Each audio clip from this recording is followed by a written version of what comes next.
Right. So we're on this chart where we're showing the levels and how they may present level 1, level 2, and level 3. So if you look closely, you realize that level 2 in most cases is not very large. In most cases, not very large. So what do we have?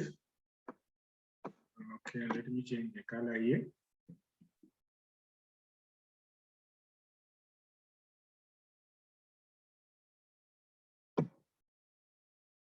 So I said we need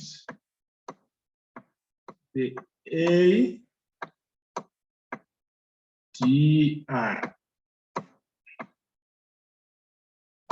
right? So this should be equal to 1 H1 level.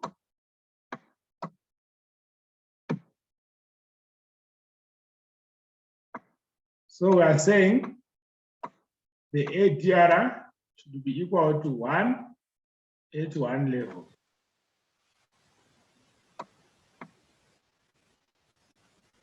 Right? Then what it means is that the cycle,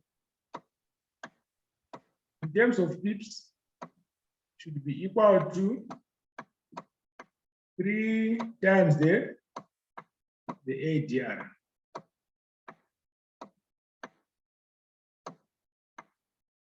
So these are the checks which you use to confirm whether a level count is correct or whether there was a hidden level somehow.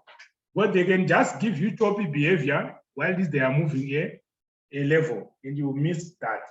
So it's not basically the physical counting of 1, 2, 3 that you need. You need confirmation again with the ADR. And I was saying level 2 is normally a smaller level compared to the rest. So I find out that, let's say your ADR is about 100. So on average, you expect 33 pips per what? Per level, on average. But you might find out that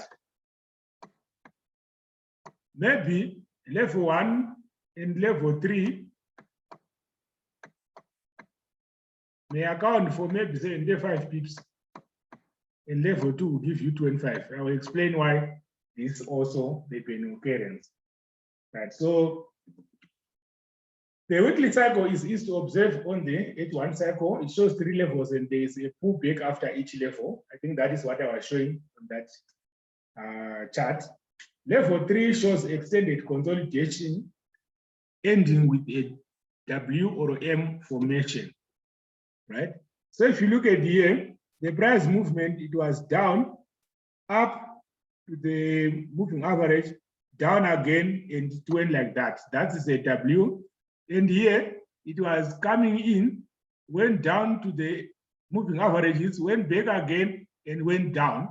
That's a W formation. So these points are at level 3. Then the level 1 going up, the consolidation of level 1, it ends with what we call a V bottom, right? So it was coming, it created a V and went off. Level 2 again, it was coming, created a V and went off. Some call it an N, the like.